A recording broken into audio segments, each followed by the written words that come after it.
عرض کرنی ہے۔ پہلی بات یہ کہ ما نقصت صدقۃ من مال، اور دوسری بات کہ وما کاد اللہ عبدا بعبدہ الا عزہ، اور تیسری بات کہ من تواضع للہ رفعہ اللہ۔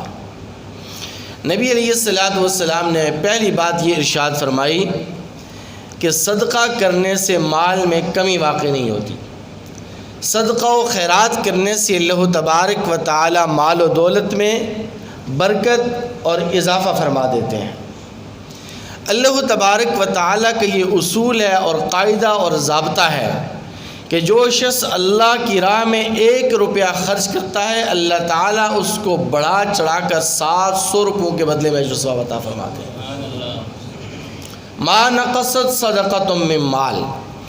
آج ہمارے معاشرے کے اندر 2 قسم کے طبقے ہیں۔ ایک طبقہ وہ ہے کہ جو اپنے مال کی زکوٰۃ تو ادا کر رہا ہے، لیکن اپنے مال کا صدقہ و خیرات اور نفلی صدقات اور خیرات کے اندر حصہ نہیں لیتا۔ حالانکہ زکوٰۃ دینا تو اس کے ذمے واجب اور فرض ہے، یہ تو اس نے دینی ہے، لیکن نفلی صدقات اور خیرات کے اندر ایک مالدار، ایک صاحب حیثیت، ایک صاحب استطاعت آدمی کا حصہ نہیں لے گا، تو پھر نفلی صدقات اور خیرات کے اندر اور کون حصہ لے گا؟ اور دوسری طرف وہ طبقہ ہے کہ جو اپنے مال کی زکوٰۃ تو نہیں ادا کر رہا، لیکن دیگر صدقات اور خیرات میں اور دیگر رفائی کاموں کے اندر اپنی مال و دولت کو اڑا رہا ہے، جبکہ یہ دونوں طرف افراط اور تفریط ہے۔ مالدار آدمی کے ذمے زکوٰۃ بھی واجب ہے، اور زکوٰۃ کے ساتھ ساتھ صدقات اور خیرات، اس سے بھی اللہ تبارک و تعالی بہت ساری پریشانیاں اور آنے والی آفات و بلیات کو دور فرما دیتے ہیں۔ اسی طرح ہمارے گھروں کے اندر خواتین جو مائیں بہنیں ہیں، ان کے گھروں میں اپنے پاس زیورات کی شکل میں سونا چاندی ہیرے اور جواہرات کی شکل کے اندر مال ہوتا ہے، لیکن وہ اپنے زیور کی زکوٰۃ ادا نہیں کرتی، جس کا نتیجہ یہ ہوگا کل یہ سونا چاندی ان کے لیے آگ کا انگارہ بن کر دردناک عذاب کی شکل اختیار کرے گا۔ تو اس لیے کہا جاتا ہے نا کہ کچھ لوگ وہ ہوتے ہیں کہ جو مالدار ہوتے ہیں، کچھ لوگ وہ ہوتے ہیں جو مال کے چوکیدار ہوتے ہیں۔ تو مالدار بننا کوئی عیب نہیں ہے، مال و دولت اللہ تعالیٰ کی نعمت ہے، مالدار ضرور بنیے لیکن مال کا چوکیدار بولیں ساری مال کے چوکیدار مت بنیے۔ آج ہمارے معاشرے میں اکثر و بیشتر جھگڑے جو سامنے آتے ہیں وہ اسی مال و دولت کی وجہ سے ہوتے ہیں۔ معمولی بات ہوتی ہے، لیکن چونکہ مال و دولت کی حرص، طمع اور لالچ ان کو جھگڑوں پر لا کھڑا کر دیتی ہے۔ اور مشہور واقعہ آپ نے سنا ہوگا کہ ایک آدمی فوت ہوا تو اس کے بیٹوں میں 2 بیٹے تھے، جائیداد تقسیم ہو گئی، زمینیں ان دونوں کے درمیان تقسیم ہو گئی۔ اب ایک درخت تھا بیچ میں جو دونوں کی زمین کے اطراف اور اکناف میں واقع تھا۔ ایک بھائی کا دعویٰ یہ تھا کہ یہ میرا ہے، دوسرے نے کہا نہیں یہ درخت میری زمین سے اگا ہے، یہ میرا ہے۔ یہاں تک کہ ان کا یہ لڑائی جھگڑا ایک مقدمے کی شکل اختیار کر گیا، اور یہ مقدمہ بڑھتے بڑھتے، مقدمے کی پیروی کرتے کرتے مقدمہ عدالت میں پہنچ کر ان کی ساری جائیداد اور ساری زمینیں اور جتنی بھی مال و دولت تھی، ان کی جتنا بھی سرمایہ تھا، وہ سارا کا سارا مقدمے پر خرچ ہو گیا۔ اور آخر میں عدالت نے، قاضی اور جج نے کیا فیصلہ دیا کہ بھائی اس درخت کے 2 ٹکڑے کر دو، 2 حصے بنا دو، اور آدھا آدھا دونوں میں تقسیم کر دو۔ اب فائدہ کیا ہوا اس جھگڑے کا، اس اتنے بڑے مقدمہ لڑنے کا، اور اس معمولی سی جھگڑے کو اتنے طول دینے کا؟ کوئی فائدہ نہیں نکلا، کوئی رزلٹ نہیں نکلا، بلکہ الٹا نقصان ہوا، کیونکہ مال و دولت کی حرص ہے، مال و دولت کی لالچ ہے جو انسان کو تباہی کے دہانے پر لا کھڑا کر دیتی ہے۔ پھر ایک اور مشہور اور معروف حدیث ہے جو آپ سنتے بھی رہتے ہیں، اور اسٹیکر بھی آپ کو جگہ جگہ لکھے ہوئے ملتے ہیں، الصدقۃ تطفئ البلاء، کہ صدقہ بلاؤں کو دور کرتا ہے، صدقہ آفات و بلیات کو ٹال دیتا ہے۔ اور یہ حقیقت ہے، یہ حدیث مبارکہ ہے۔ ایک بزرگ تھے، وہ جب بھی سفر پہ نکلتے تو ان کی والدہ ان کو نصیحت کرتی کہ بیٹا جب بھی تم سفر پہ نکلو تو کچھ نہ کچھ اللہ تعالیٰ کے راستے میں صدقہ کر دیا کرو۔ وہ کھانا کھا رہے تھے، ایک سائل آیا، اس نے روٹی مانگی تو انہوں نے روٹی کا آدھا ٹکڑا کیا اور آدھا ٹکڑا سائل کو دے دیا اور سفر پہ چل پڑے۔ دوران سفر ان کے پاؤں کے نیچے ایک سانپ آ گیا تو وہ ڈر گئے اور انہوں نے کہا کہ سوچا کہ اگر میں ایک قدم اور آگے بڑھاتا تو یہ سانپ مجھے ڈس لیتا۔ پیچھے ہٹے تو دیکھا کہ اس سانپ کے منہ میں کوئی چیز پھنسی ہوئی ہے۔ پھر انہوں نے اس سانپ کو مارا۔ سانپ کو جب مارا تو پھر بغور دیکھا کہ اس سانپ کے منہ میں روٹی کا ٹکڑا پھنسا ہوا ہے۔ وہ ایک بزرگ کے پاس گئے اور پورا واقعہ انہیں سنایا تو اس بزرگ نے ان کو بتلایا، اس اللہ والے نے ان کو بتلایا کہ جو تم نے سفر سے پہلے اللہ کی راہ میں روٹی کا آدھا ٹکڑا، آدھی روٹی جو اللہ کی راہ میں تو نے صدقہ کی تھی، اس صدقے کی وجہ سے اللہ تبارک و تعالی نے آج تم پر آنے والی موت کو ٹال دیا۔ اللہ تبارک و تعالی نے آج تم پر آنے والی اس مصیبت کو ٹال دیا۔ آج تمہاری موت لکھی جانی تھی، لیکن اللہ تبارک و تعالی نے اس صدقے کی وجہ سے تمہاری عمر میں برکت اور اضافہ فرما دیا کہ اس سانپ کو ڈسنے کی اجازت تمہیں نہیں ملی۔ تو اس لیے میرے بھائیوں، صدقہ یہ بلاؤں کو بھی دور کرتا ہے۔ صدقہ مال و دولت میں برکتیں اور مال و دولت کے اندر اضافہ بھی کر دیتا ہے۔ اس لیے کبھی بھی یہ مت سوچئے کہ صدقہ کرنے سے میرا مال کم ہو جائے گا، صدقہ کرنے سے میں فقیر ہو جاؤں گا، صدقہ کرنے سے میں غریب ہو جاؤں گا۔ اللہ تبارک و تعالی ہمیں اس بات پر عمل کرنے کی توفیق نصیب فرمائے۔ یہ پہلی بات مکمل ہوگی۔ دوسری بات بڑی پیاری بات، وَمَا كَادَ اللَّهُ عَبْدًا بِعَبْدٍ إِلَّا عَزَّهُ، بہت ہی اہم بات کہ نبی علیہ السلام نے فرمایا کہ جو آدمی اللہ کی رضا کے لیے دوسروں کو معاف کر دیتا ہے، اللہ تبارک و تعالی اس کی عزتوں میں اضافہ فرما دیتے ہیں۔ آج ہمارے معاشرے میں اس چیز کا فقدان ہے۔ آج انتقام در انتقام کا ایک سلسلہ ہے۔ اگر کسی نے مجھے ایک گالی دی تو میں آگے سے 2 گالیاں دوں گا، کسی نے مجھے اگر ایک تھپڑ مارا تو میں اس کو 10 تھپڑ ماروں گا۔ کیوں کہ معاف کرنے، عفو درگزر کرنے کا جذبہ مفقود ہو گیا ہے۔ جبکہ نبی علیہ السلام کیا فرماتے ہیں کہ جو آدمی اللہ کی رضا کے لیے دوسروں کو معاف فرما دیتا ہے، اللہ تبارک و تعالی اس کی عزتوں کے اندر اضافہ فرما دیتے ہیں۔ میرے اور آپ کے محبوب پیغمبر صلی اللہ علیہ وسلم کی اس سنت عظیمہ کو آج ہم نے چھوڑ دیا ہے کہ میرے اور آپ کے محبوب پیغمبر صلی اللہ علیہ وسلم عفو درگزر کے معاملے میں سب سے پیش رہتے تھے۔ غزوہ ذات الرقاع سے آقا علیہ السلام کی واپسی ہے۔ توجہ ہے آپ حضرات کی۔ ایک کیکر کے درخت کے نیچے آپ آرام فرما رہے ہیں۔ ایک دشمن کافر نے موقع کو غنیمت سمجھا اور قریب گیا۔ نبی علیہ السلام کی تلوار اس درخت کے ساتھ لٹکی ہوئی تھی۔ اس کافر نے، اس دشمن نے تلوار کو نیام سے نکالا۔ اسی اسرا میں نبی علیہ السلام جاگ گئے، بیدار ہو گئے۔ تو اس کافر نے، اس دشمن نے نبی علیہ السلام سے فرمایا، کہا من یمنعک منی یا محمد۔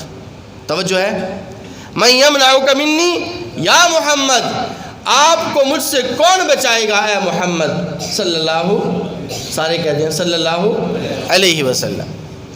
تو نبی علیہ السلام نے ایمانی جذبے اور ایمانی ولولے کے ساتھ فرمایا، اللہ، مجھے کون بچائے گا؟ میری موت اور میری زندگی میرے رب کے ہاتھ میں ہے۔ اللہ تبارک و تعالی نے موت اور زندگی کا فیصلہ اپنے دست قدرت کے اندر رکھا ہے۔ موت اور زندگی کا مالک اللہ کے علاوہ کوئی نہیں ہے۔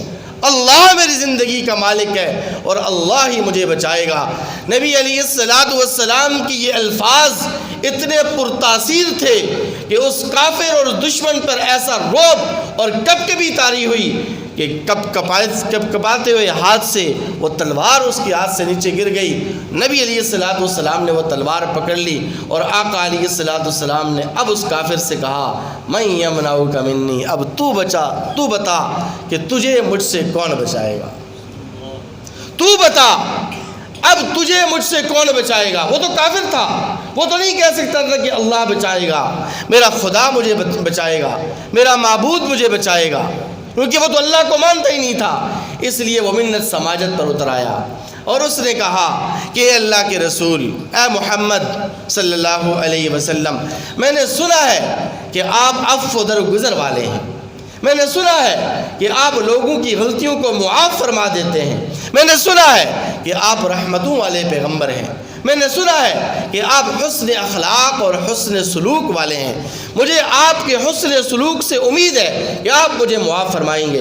نبی علیہ السلام نے فرمایا فخلو، اس کا راستہ چھوڑ دو، اس کو جانے دو۔ اس نے کہا نہیں یا محمد، میں آیا خالی ہاتھ تھا، میں آیا خالی دامن تھا، اب خالی ہاتھ نہیں جاؤں گا، اب اپنی جولی کو آپ کی رحمتوں سے بھر کر لے کے جاؤں گا، اب میں ایسے واپس نہیں جاؤں گا، اب میں ایمانی دولت کے ساتھ واپس جاؤں گا۔ نبی علیہ السلام نے اس کو کلمہ شہادت پڑھایا۔ صحابہ فرماتے ہیں کہ وہ آیا تو کافر بن کر، لیکن جب جانے لگا تو بے اختیار پکارتے ہوئے جانے لگا، اشہد ان لا الہ الا اللہ و اشہد ان محمدا عبدہ و رسولہ وما کاد اللہ عبدا بعبد الا عزہ۔ جو آدمی اللہ کی رضا کے لیے دوسروں کو معاف فرما دیتا ہے، معاف کر دیتا ہے، اللہ تعالیٰ اس کی عزتوں میں بولیں سارے اضافہ فرما دیتے ہیں۔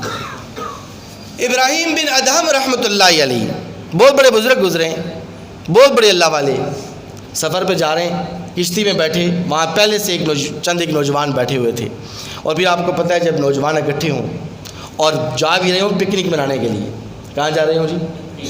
سارے بولیں، پکنک منانے کے لیے جا رہے ہوں تو شرارت تو پھر سوچنا فطری بات ہے۔ ان کو شرارت سوچی، ابراہیم بن ادہم رحمۃ اللہ علیہ اپنے سر کا حلق کروایا ہوا تھا۔ کیا کروایا ہوا تھا؟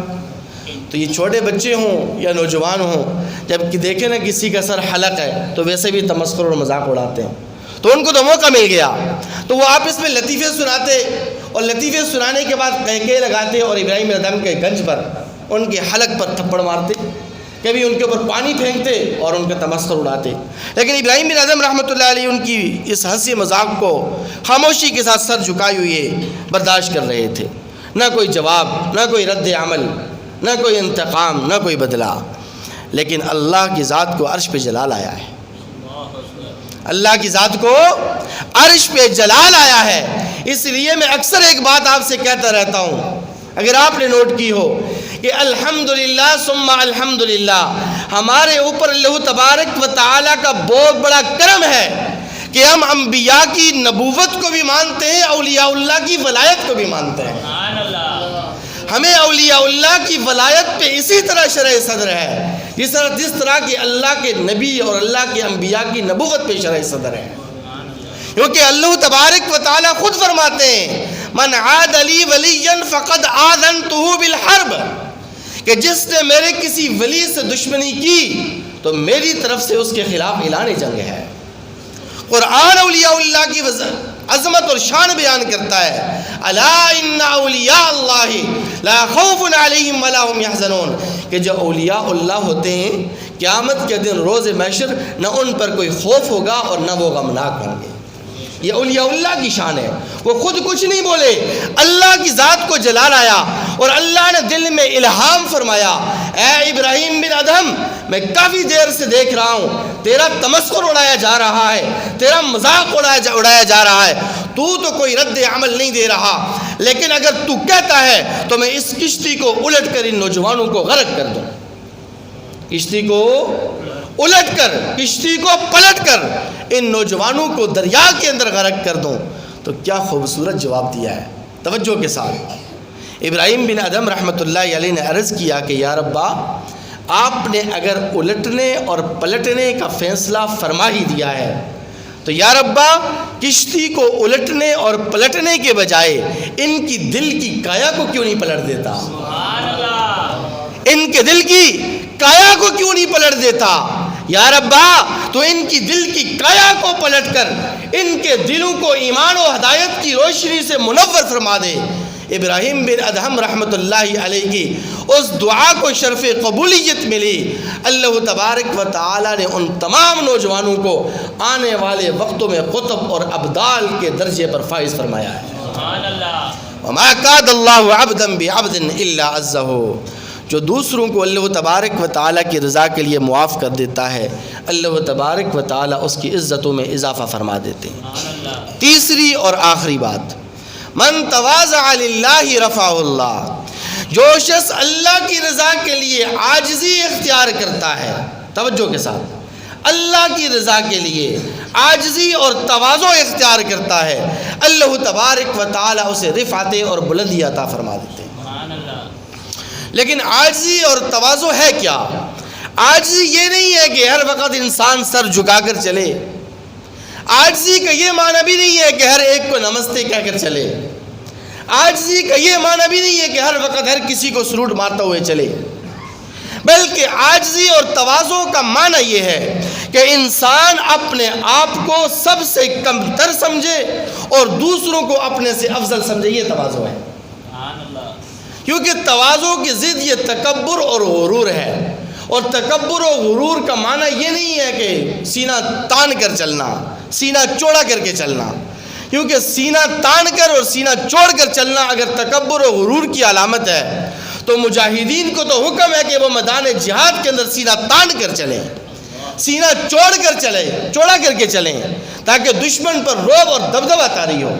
تکبر کی تعریف یہ ہے کہ انسان اپنے آپ کو بڑا سمجھے اور دوسروں کو اپنے سے حقیر اور کمتر سمجھے، یہ تکبر ہے، یہ غرور ہے جو اللہ تبارک و تعالیٰ کو ناپسند ہے۔ ہاں، زمین پر اکڑ کر چلنا، ہر وقت پانچیں پھلا کر چلنا، ہر وقت اپنی پیشانی کے اوپر بارہ بجا کر رکھنا، یہ تو تکبر ہے، یہ تو غرور ہے، اس سے تو منع فرمایا گیا ہے۔ کیونکہ نبی علیہ السلام نے فرمایا کہ کسی مسلمان بھائی سے خندہ پیشانی سے ملنا یہ بھی صدقہ ہے، اس کو بھی صدقہ شمار کیا گیا ہے۔ لیکن میں تواضع اور تکبر کی تعریف کر رہا ہوں جو الگ چیز ہے، کہ تواضع کا معنی یہ ہے کہ انسان اپنے آپ کو سب سے کمتر سمجھے اور ہر ایک کو اپنے سے بہتر اور افضل سمجھے، یہ تواضع ہے، جس کی فضیلت نبی علیہ السلام نے یہ بیان فرمائی کہ من تواضع للہ رفعہ اللہ، جو اللہ کے لیے عاجزی اختیار کرتا ہے اور تواضع اختیار کرتا ہے، اللہ تعالیٰ اسے رفعتیں اور بلندی عطا فرماتے ہیں۔ اللہ تعالیٰ سے دعا ہے کہ اللہ تعالیٰ ہمیں عمل کرنے کی توفیق نصیب فرمائے۔ تو